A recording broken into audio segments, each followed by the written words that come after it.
Hello, good afternoon everyone. स्वागत है आप सभी का अपना मिशन क्लासेस में। जैसा कि आप सभी को पता है, मैं कृष्ण मंगल राव आप सभी के लिए यहाँ पर उपस्थित हूँ आज हिंदी की क्लास लेकर। और कल हम लोगों ने जो यहाँ पे बात कर रहे थे, क्रिया टॉपिक पे बात कर रहे थे, ठीक है। और उसी क्रम में हम आगे बढ़ते हैं और बात करते हैं। एक बार मैंने कल जो आपको पढ़ाया है उसके बारे में थोड़ा सा रिव्यू कर देता हूँ आपको, ताकि आपको अच्छे से समझ में आ जाए। कल हम लोगों ने क्रिया की डेफिनेशन के बाद में सहकर्मक और अकर्मक पर बात की थी। सहकर्मक और अकर्मक, सहकर्मक और अकर्मक क्रिया के बारे में बात की, ठीक है। पहचान इनकी क्या थी? इनकी पहचान थी कि क्रिया से पहले हमें क्या करना है, क्या लगाना है। यानी क्रिया से तुरंत पहले हमें क्या लगाना है। जैसे ही हम ये करेंगे, यदि हमें वास्तविक या फिर काल्पनिक उत्तर की प्राप्ति हो रही है तो क्रिया कौन सी होगी? सहकर्मक। और अगर वास्तविक या काल्पनिक उत्तर की प्राप्ति नहीं हो तो क्रिया कौन सी होगी? अकर्मक। दूसरी बात, अकर्मक यानी कि बिना क्रम के, यानी इसमें क्रम की आवश्यकता नहीं होती और इसमें क्रम की आवश्यकता होती है, ठीक है। और इसमें कर्ता की आवश्यकता नहीं होती और जो अकर्मक क्रिया है इसमें कर्ता की आवश्यकता होती है, ठीक है। ये चीज हमने कल बेसिक की पढ़ी थी, ठीक है। आज इसी क्रम में हम आगे बात करते हैं। आज हम लोग बात करेंगे क्रिया के अंदर कि क्रम की संख्या के आधार पर वर्गीकरण पढ़ेंगे कि क्रम की संख्या के आधार पर, क्रम की संख्या के आधार पर, क्रम की संख्या के आधार पर क्रिया के भेद पढ़ेंगे। क्रम की संख्या के आधार पर हम क्रिया को मुख्य रूप से दो भागों में बांट के पढ़ेंगे, एक एककर्मक क्रिया और दूसरी द्विकर्मक क्रिया। ध्यान देना, पहली कौन सी? एककर्मक क्रिया, एककर्मक क्रिया, और दूसरी हम बात करेंगे द्विकर्मक क्रिया। दूसरी हम किसकी बात करेंगे? द्विकर्मक क्रिया, सॉरी, द्विकर्मक क्रिया, ठीक है। यानी क्रम की संख्या के आधार पर एक कर्मक यानी जिसमें एक क्रम हो, द्विकर्मक यानी जिसमें एक से अधिक क्रम हो, ठीक है। डेफिनेशन समझो, यानी वे वाक्य जिनमें क्रम एक ही हो, क्रम एक ही हो, वे कौन सी क्रियाएं होंगी? एक क्रमक क्रिया। यानी जिन वाक्यों में क्रिया के साथ में एक ही क्रम हो, कौन सी क्रिया होगी? एक क्रमक क्रिया। इसी तरीके से द्विकर्मक क्रिया क्या है? जिन वाक्यों में, यहां पे मैं पूरी डेफिनेशन लिख देता हूं, जिन वाक्यों में क्रिया के साथ एक से अधिक क्रम हो, एक से अधिक क्रम हो, तो वहां पर कौन सी क्रिया होगी? द्विकर्मक क्रिया। यानी सीधी सी बात है, क्रिया के साथ यदि एक क्रम आ रहा है तो क्रिया होगी एक कर्मक, और यदि क्रिया के साथ में दो क्रमों की बात हो रही है, दो क्रम दिए हुए हैं, दो से अधिक क्रम दिए हुए, तो कौन सी क्रिया होगी? द्विकर्मक क्रिया, ठीक है। कैसे? उदाहरण के लिए समझो, मैं आपको एक उदाहरण देता हूं, ध्यान देना। यहां पर हम एक उदाहरण लेते हैं, राम पुस्तक पढ़ता है। राम पुस्तक पढ़ता है। और इसी के साथ में एक और उदाहरण लेता हूं मैं आपके साथ में, ध्यान देना। राम शाम को पुस्तक पढ़ाता है। राम शाम को पुस्तक पढ़ाता है। पहले हम बात करते हैं इस वाक्य की, ठीक है। इसमें राम क्या है? कर्ता, और क्रिया क्या है इसमें? पढ़ना। पढ़ना क्या है? क्रिया। हमें ध्यान किस पे देना है? यानी जब क्रिया के साथ एक ही कर्म हो और क्रिया के साथ एक से अधिक कर्म हो, यानी हमें क्रिया और कर्म दो ही चीजों पे ध्यान देना है, ठीक है। तो राम तो यहाँ पे क्या है? कर्ता है, जिससे हमें कोई यहाँ पर, इसके लिए हमें किसी तरीके का कोई पैनिक होने की आवश्यकता नहीं है। वाक्य में क्रिया क्या है? पढ़ना, और क्रिया हो किस पर रही है? पुस्तक पर। यानी पुस्तक क्या हो गया यहाँ पर? कर्म। पुस्तक क्या हो गई? कर्म।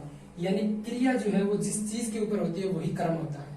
तो यहाँ पर जो पढ़ाई हो रही है, जो पढ़ा जा रहा है, वो किस पर पढ़ा जा रहा है? पुस्तक पर। तो पुस्तक क्या हो गया वाक्य में? कर्म। और इस वाक्य में एक ही कर्म है, तो इसमें कौन सी क्रिया हो गई? एक कर्मक क्रिया। इसी तरीके से आगे बात करते हैं। अभी हमने बात की राम करता है, तो कर्ता से हमें किसी तरीके से कोई ध्यान नहीं रखना, बात आती है आगे।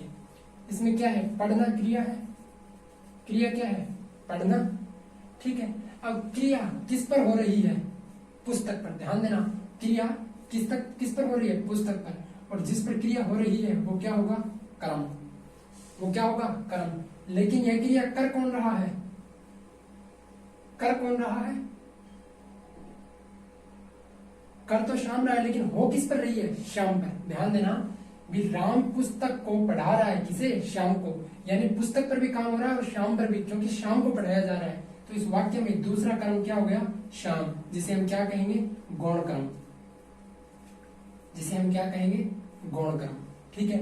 यानी कि किसी वाक्य में यदि दो कर्म दिए हुए हों, वाक्य में यदि एक से अधिक कर्म दिए हुए हों, तो वहां पर क्रिया कौन सी होगी, द्विकर्मक, और जहां पर क्रिया के साथ एक ही कर्म हो वहां पर वाक्य क्रिया कौन सी होगी, एक कर्मक क्रिया, ठीक है। यहां तक आई चीज ध्यान में। अब इसी चीज को आप एक चीज और ध्यान रखेंगे, ये मैंने एक उदाहरण के माध्यम से आपको समझाया है, ठीक है। आप एक चीज का और ध्यान रखेंगे, जो नोट डाल के लिख लीजिएगा, यहाँ पर एक नोट डालकर आप लिख लीजिएगा, ठीक है। यहाँ पर एक नोट डालकर लिख लीजिएगा, जो आपके लिए बहुत ही महत्वपूर्ण है। परीक्षा में कई बार प्रश्न जो है सीधे सीधे इनसे ना पूछकर, जो अभी मैं आपको नोट के माध्यम से बता रहा हूँ, वो आपसे कई बार पूछ लिया जाता है, ठीक है, ध्यान देना। यानी वह क्रिया जिसमें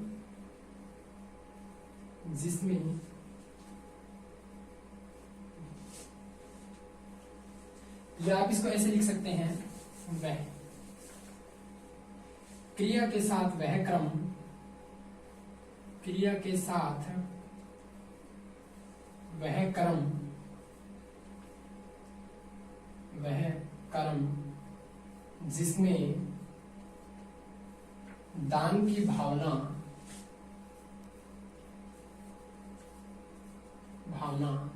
निहित ना होकर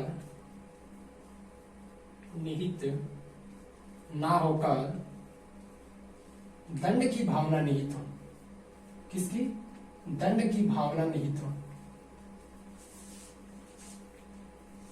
भावना निहित हो, तो वहां पर द्विकर्मक क्रिया मानेंगे,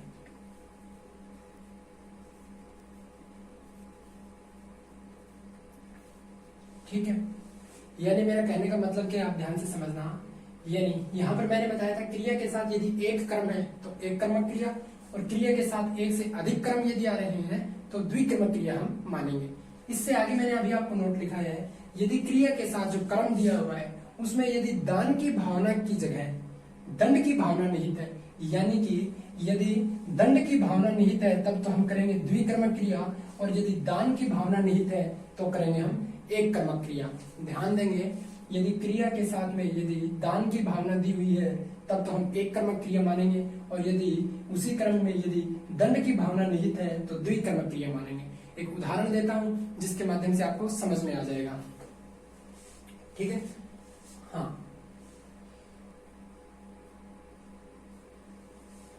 ठीक है, उदाहरण लेता हूं मैं, ठीक है, चलिएगा। उदाहरण, पुलिस ने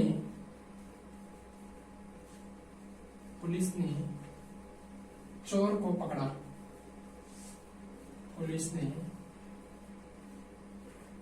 चोर को पकड़ा, ठीक है। आगे ध्यान देना, एक और उदाहरण देते हैं। राम ने पुलिस को चोर पकड़वाया, पुलिस को चोर पकड़वाया। एक और बात करते हैं हम, राजा ने भिखारी को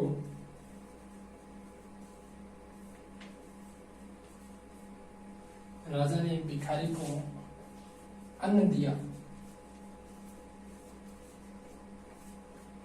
ठीक है। इन तीन उदाहरणों के माध्यम से मैं आपको समझाने का प्रयास करता हूं। ध्यान देना, पुलिस ने चोर को पकड़ा, पुलिस ने चोर को पकड़ा। अब हमें दो चीजें देखनी है, या तो दंड की भावना निहित हो या फिर दान की भावना निहित हो, या तो दंड की भावना निहित हो या फिर दान की भावना निहित हो। पुलिस ने चोर को पकड़ा, साधारण सी बात है। यदि पुलिस चोर को पकड़ रही है तो ये नहीं है कि पुलिस चोर को पकड़ लिया, ठीक है, कोई हमें इससे कोई मतलब नहीं, इसको एक तरीके से दान के रूप में नहीं बल्कि दंड के रूप में पकड़ा गया है।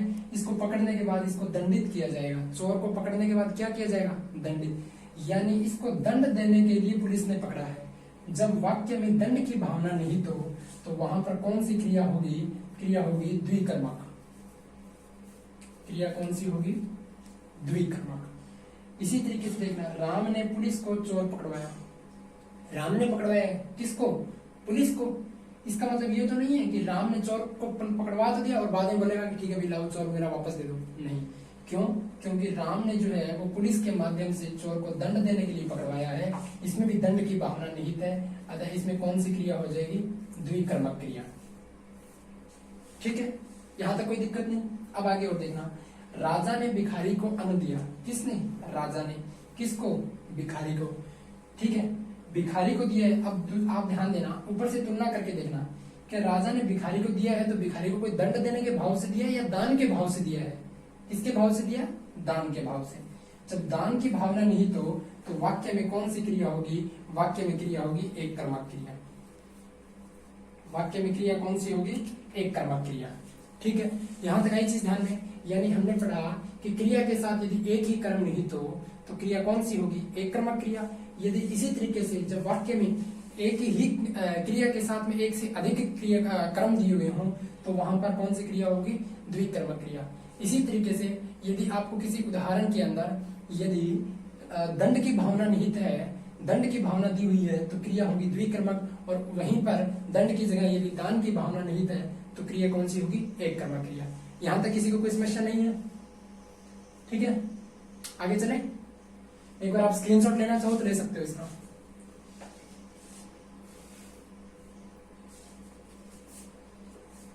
चलिए आगे बात करते हैं।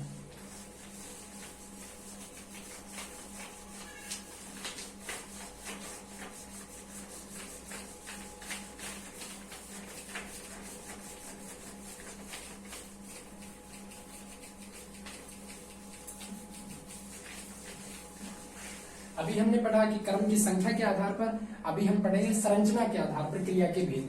अभी हमने क्या देखा? अभी जो जस्ट हमने देखा एक कर्मक द्विकर्मक, वो हमने देखा है कर्म की संख्या के आधार पर, यानी एक कर्म हो तो एक कर्मक और एक से अधिक कर्म हो क्रिया के साथ तो द्विकर्मक क्रिया। और वो अब हम देखेंगे संरचना के आधार पर। किसके आधार पर? संरचना के आधार पर।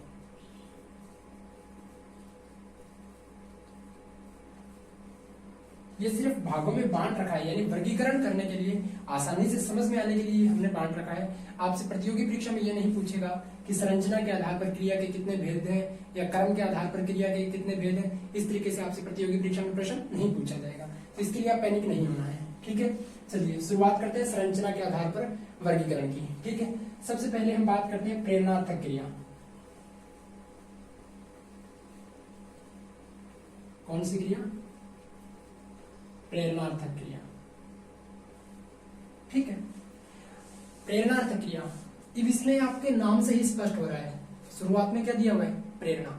यानी कि जब वाक्य में जो क्रिया है वो किसी की प्रेरणा मिलने से संपादित हो रही हो, यानी जब कोई वाक्य दिया हुआ है उसमें कोई कार्य हो रहा है, वो कार्य स्वयं ना करके किसी की प्रेरणा से हो रहा हो, तो वहां पर कौन सी क्रिया होगी? प्रेरणार्थक क्रिया। एक डेफिनेशन देख लेना, जब कार्य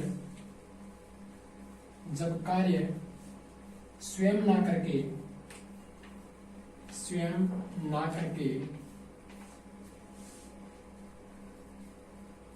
किसी की प्रेरणा से किया जाता है, प्रेरणा मिलने पर किया जाता है,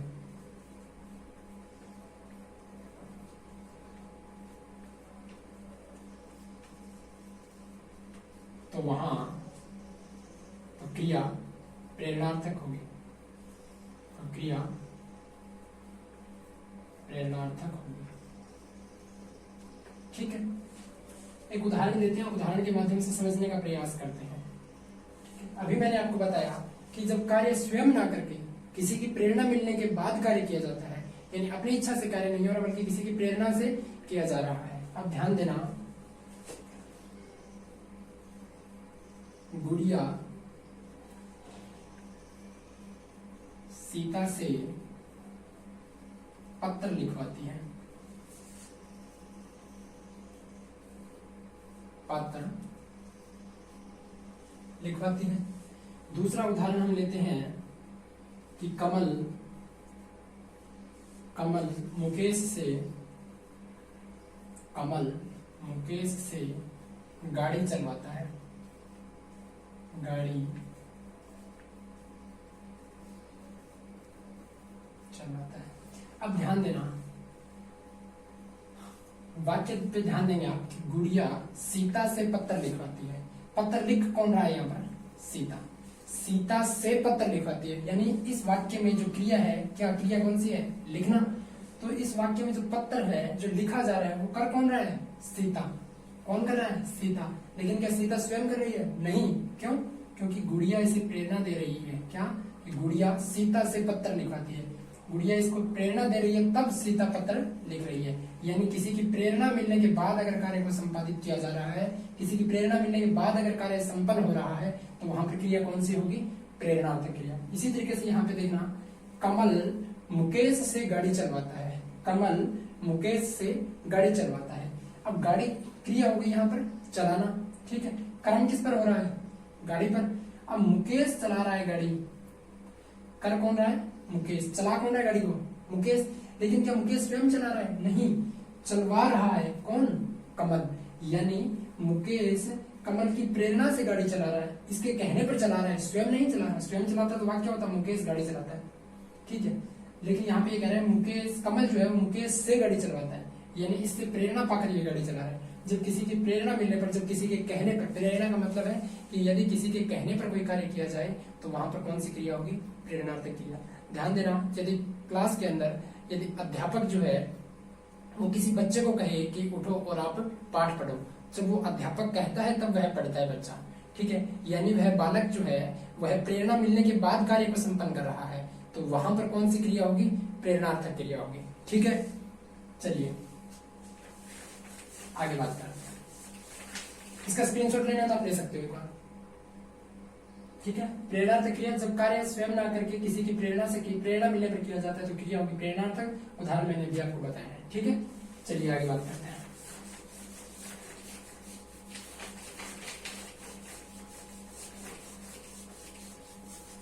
संरचना के आधार पर बात कर रहे हैं। पहला हमने पढ़ा प्रेरणार्थक क्रिया और आगे हम पढ़ रहे हैं पूर्वकालिक क्रिया। कौन सी क्रिया पढ़ेंगे? 2 नंबर पे पूर्वकालिक क्रिया। पूर्वकालिक क्रिया। आप ध्यान देना, मैं एक चीज बताता हूं पहले एडिशनल रूप से। अभी हमने सबसे पहले पढ़ी है सहकर्मक। क्या पढ़ा? सहकर्मक क्रिया पढ़ी है।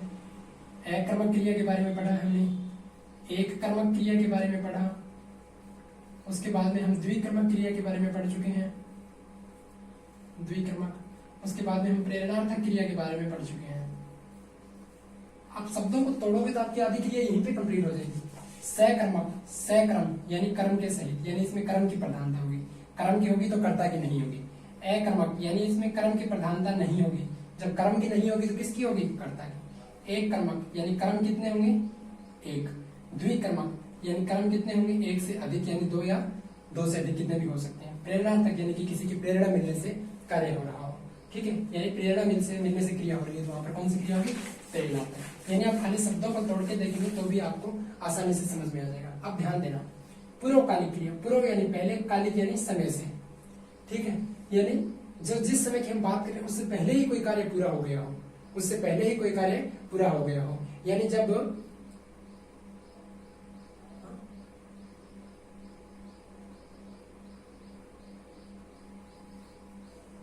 ठीक, हाँ चलिए हम बात करते हैं पूर्वकालिक क्रिया। जब परिभाषा लिखा देता हूं मैं इसकी, जब वाक्य में एक कार्य पूर्ण होकर दूसरा कार्य हो रहा होता है, हो रहा होता है, तो वहां पूर्वकालिक क्रिया होगी, तो वहां पूर्वकालिक क्रिया होगी। ठीक है, यानी एक वाक्य में एक कार्य पूर्ण होने पर, यानी एक कार्य पूरा हो चुका है और उसके बाद में दूसरा काम जारी है, जो पूर्ण होने वाला होगा या शुरू हो चुका होगा या अभी तत्काल में शुरू हुआ है। ठीक है, तो वहां पर कौन सी क्रिया होगी? पूर्वकालिक क्रिया। उदाहरण के माध्यम से समझते हैं। ठीक है, उदाहरण के माध्यम से समझते हैं कि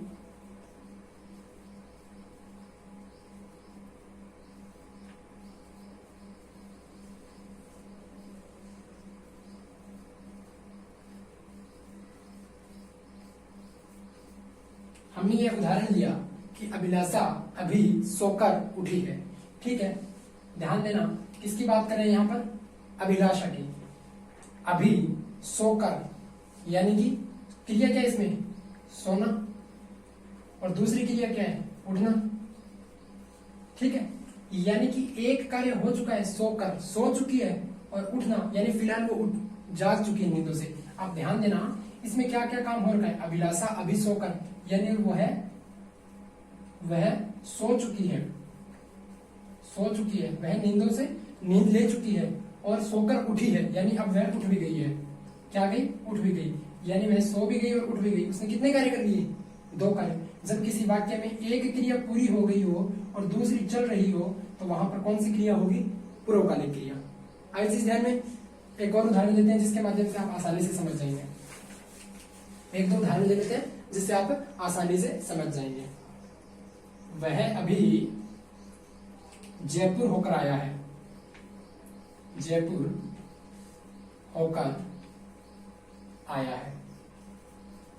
ठीक है, वह अभी जयपुर होकर, यानी जयपुर होकर, जयपुर वह आ चुका है, जयपुर होकर यानी जयपुर वह जाके आ चुका है, जयपुर होकर आया है यानी जयपुर गया था और अब वापस आ गया। का मान लीजिए वह ए स्थान से चल के जयपुर गया, वह अभी जयपुर होकर यानी जयपुर वह जाकर आया यानी वापस आ चुका है, यानी इसने जयपुर का काम कर दिया, वापस इसी जगह पर आ गया है। यानी एक कार्य पूरा होने के बाद जब दूसरा कार्य हो रहा हो तो वहां पर कौन सी क्रिया होगी? कौन सी क्रिया होगी? पूर्वकालिक क्रिया। ठीक है, एक चीज और ध्यान देना यहाँ पे अभी, यदि इस तरीके का उदाहरण आओ, जैसे कि पुलिस के आते ही चोर भाग गया, इसमें भी क्रिया 2 है। कैसे? पुलिस के आते ही यानी पुलिस का आना और चोर भाग गया, चोर का भागना। क्रिया कितनी है? 2। पहली क्या है? पुलिस का आना और चोर का भागना, यानी एक कार्य पहले हो चुका है, दूसरा हो रहा है। जब ऐसी स्थिति हो तो कौन सी क्रिया होगी? पूर्वकालिक क्रिया। इसलिए आप ध्यान रखना, यहां पर एक नोट डाल लीजिएगा, यदि तात्कालिक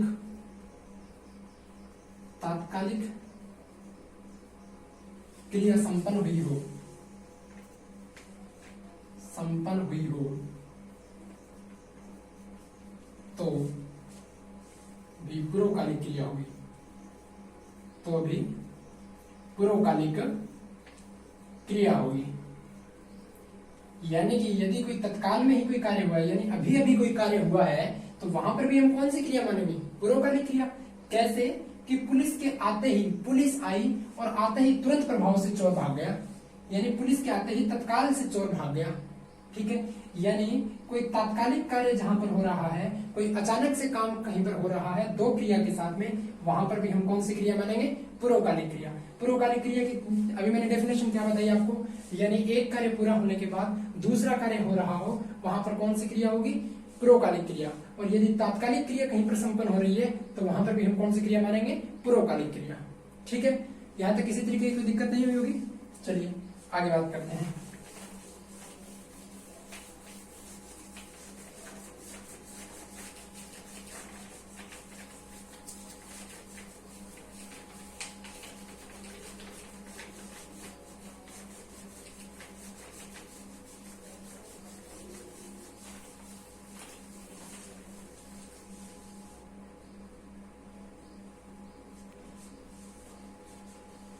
आगे बात करते हैं नाम धातु क्रिया।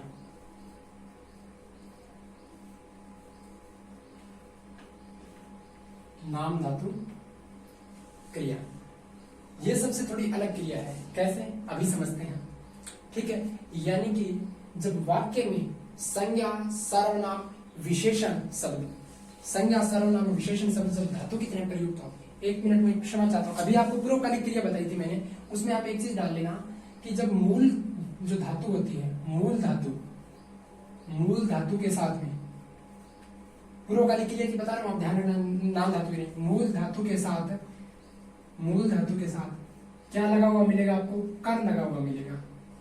कैसे, मैंने अभी आपको बताया था कि जैसे वह जयपुर होकर आया है, वह जयपुर होकर आया है, या वह सोकर उठी है, वह खेल कर आया है। यानी मूल धातु क्या है, होना, और इसके साथ में क्या जुड़ा हुआ है, कर। यानी मूल धातु के साथ क्या जुड़ा होगा, उसमें कर जुड़ा होगा। अगर वह तात्कालिक नहीं है तो, और तात्कालिक होगी तो हमें देखते ही पता चल गया, जैसे कि पुलिस के आते ही चोर भाग गया। तो इस चीज का आप ध्यान रखेंगे, मूल धातु के साथ क्या जुड़ा होता है, कर शब्द जुड़ा होता है। ठीक है, चलिए, तो नाम धातु क्रिया मैंने आपको क्या बताया कि इसमें क्या होता है कि संज्ञा सर्वनाम और विशेषण शब्द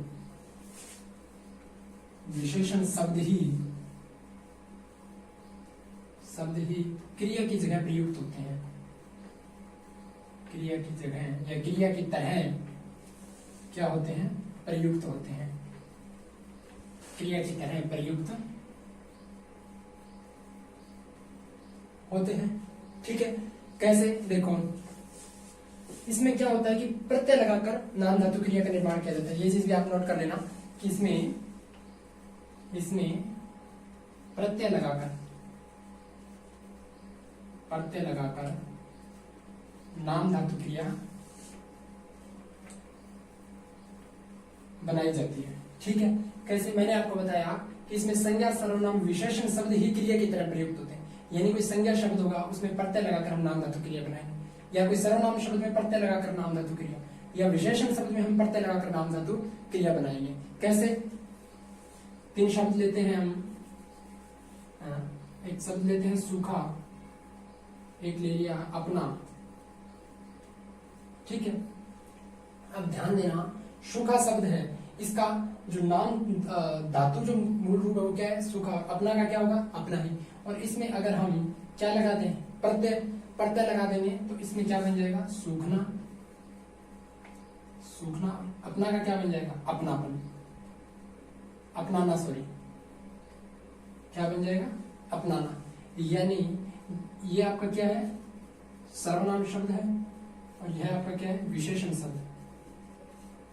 इसी तरीके से अगर आप एक संज्ञा शब्द लें जिसका नाम आप कह सकते हैं हाथ, ठीक है, और हाथ में अगर आप प्रत्यय लगाएंगे तो आपका बन जाएगा हथियाना।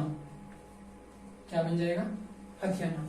यानी जब संज्ञा सर्वनाम और विशेषण शब्दों में प्रत्यय लगाकर किसी क्रिया का निर्माण किया जाता है तो वह कौन सी क्रिया होगी, नाम धातु क्रिया। यानी सूखना, अपनाना, हथियाना, शर्माना, लज्जाना, गरमाना, इस तरीके के जो शब्द हैं वो सारे किस में आएंगे, नाम धातु क्रिया में। जैसे कि एक उदाहरण के तौर पे देखें तो वह शर्माने लगी,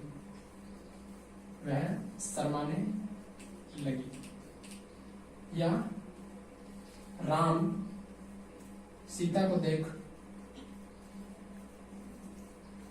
लज्जाने लगे। यानी कहने का भाव इतना ही है कि संज्ञा सर्वनाम विशेषण शब्दों के साथ में यदि प्रत्यय शब्द लगाकर, प्रत्यय जोड़कर हम क्रिया का निर्माण कर रहे हैं तो वहां पर कौन सी क्रिया होगी, नाम धातु क्रिया। इनकी उदाहरण देखते ही पता चल जाएगा, जैसे सूखना, अपनाना, हथियाना, शर्माना, लज्जाना, गरमाना, इस तरीके के शब्द किसमें आएंगे, नाम धातु क्रिया में। ठीक है, यहाँ तक किसी तरीके की कोई दिक्कत नहीं हुई होगी। चलिए आगे बात करते हैं, फटाफट से इस टॉपिक को कंप्लीट कर लेते हैं। कल इस पर मैं कुछ एक उदाहरण आपको करवाऊंगा। कल मिक्स यानी सभी जो जितने भी क्रिया पढ़ेंगे उन सब के ऊपर मैं कल कुछ आपको क्या करवाऊंगा, उदाहरण के माध्यम से सीधे सीधे समझाने का प्रयास करूंगा। फिर नया टॉपिक जो हम परसों के क्लास में करेंगे, कल इसी टॉपिक पे डिस्कस करेंगे। आज मैं इसको कंप्लीट करवाने की कोशिश करता हूँ। आगे हम बात करते हैं काल के आधार पर। किसके आधार पर, काल के आधार पर। और काल कितने प्रकार के होते हैं? 3 तरह के। कौन कौन से? भूतकालिक क्रिया, वर्तमानकालिक क्रिया, वर्तमानकालिक क्रिया और भविष्यकालिक क्रिया। भविष्यकालिक क्रिया, ठीक है। भूतकालिक क्रिया, वर्तमानकालिक क्रिया और भविष्यकालिक क्रिया, इन 3 तरीके की क्रियाओं की बात करेंगे। भूतकालिक क्रिया का डेफिनेशन देखते हैं।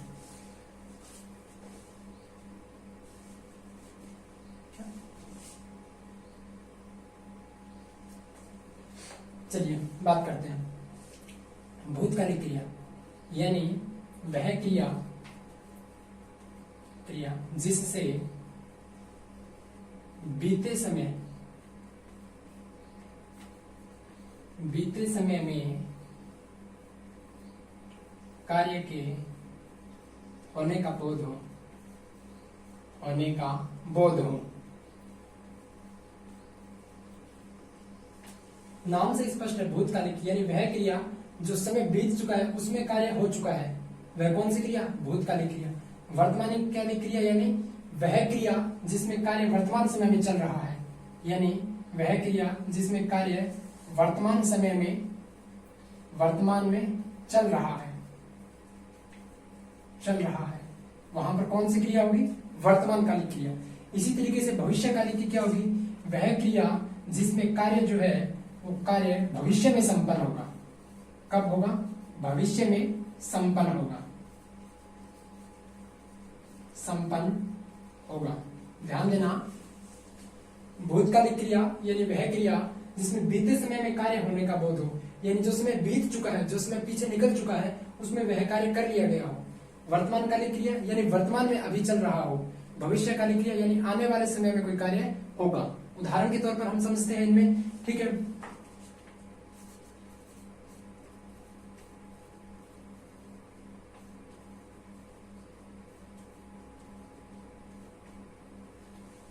एक उदाहरण लेते हैं, वह विदेश चला गया, यानी वह, या यहाँ पर हम ले लेते हैं राम विदेश चला गया। राम विदेश चला गया, उदाहरण क्या है हमारे पास? राम विदेश चला गया, यानी कि राम जो है वो विदेश चला गया, वो वहां पर पहुंच चुका है, यहाँ से निकल चुका है। यानी कि जो बात कर रहे हैं हम बीते समय की कर रहे हैं कि वह विदेश चला गया, वह जा चुका है। जब पीछे की बात हो रही है तो वहां पर कौन सी क्रिया होगी? भूतकालिक क्रिया। यदि वर्तमान काल की हम बात करें, जैसे कि गीता हॉकी खेल रही है, गीता हॉकी खेल रही है। बात करें गीता हॉकी खेल रही है, यानी वर्तमान की बात हुई है, वह खेल रही है। हम ये नहीं कह रहे हैं कि खेलेगी, ना ये कह रहे हैं कि खेल चुकी है, बल्कि क्या कह रहे हैं? खेल रही है। यानी किसकी बात हो रही है? वर्तमान समय की। और वर्तमान समय की बात हो रही है तो कौन सी क्रिया होगी? वर्तमानकालिक क्रिया। कौन सी क्रिया होगी? वर्तमानकालिक क्रिया। इसी तरीके से भविष्यकालिक क्रिया की बात करें, भविष्यकालिक क्रिया क्या है? तो इसका उदाहरण देखना कि शाम छुट्टियों में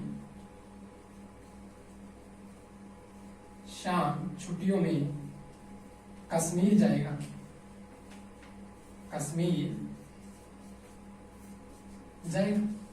ध्यान देना, हमने यहाँ पर बात की कि शाम छुट्टियों में कश्मीर जाएगा, ठीक है। छुट्टियों में कश्मीर जाएगा, यानी अभी छुट्टियां आई भी नहीं है, छुट्टियां आएगी तब जाएगा। वह भविष्य की बात कर रहा है कि जाएगा, ना कि जा चुका है, ना कि वो गया हुआ है, ना कि वो जा रहा है, बल्कि जाएगा, यानी आने वाले समय की बात कर रहा है। यदि पीछे जो समय बीत गया उसकी बात कर रहे हैं तो भूतकालिक, जो समय चल रहा है उसकी बात हो रही है तो वर्तमानकालिक, जो समय आने वाला है उसकी अगर बात करेंगे तो क्रिया कौन सी होगी? भविष्यकालिक क्रिया। सबसे पहले हमने बात की प्रेरणार्थक क्रिया की। प्रेरणार्थक क्रिया यानी किसी की प्रेरणा मिलने से कार्य संपन्न हो रहा हो, क्रिया हो रही है, वहां पर कौन सी क्रिया होगी? प्रेरणार्थक क्रिया। उसके बाद में हमने बात की पूर्वकालिक क्रिया की। पूर्वकालिक क्रिया के अंदर हमने देखा कि एक क्रिया के संपन्न होने के बाद में दूसरी क्रिया हो रही हो, तो वहां पर कौन सी क्रिया होगी? पूर्वकालिक क्रिया। साथ में उसमें मैंने क्या बताया कि जो मूल धातु होती है उसके साथ में क्या जुड़ा होता है? कर जुड़ा होता है। मूल धातु के साथ में क्या जुड़ा होता है? कर जुड़ा होता है, या तात्कालिक कोई कार्य हो रहा होता है। उसके बाद में हमने देखा नाम धातु क्रिया के बारे में। नाम धातु क्रिया के अंदर क्या होता है कि संज्ञा, सर्वनाम और विशेषण शब्दों के साथ में प्रत्यय जोड़कर हम नाम धातु क्रियाओं का निर्माण करते हैं, जैसे शर्माना, लज्जाना, गरमाना, हथियाना, अपनाना, इस प्रकार के शब्द किसमें आएंगे? नाम धातु क्रिया में। ठीक है, इसके बाद में हमने ये काल के आधार पर क्रिया के बारे में अध्ययन किया। शुरुआत में हमने देखा था कि एक कर्मक क्रिया जिसमें एक ही कर्म क्रिया के साथ में एक ही कर्म हो, वहां पर एक कर्मक क्रिया होती है।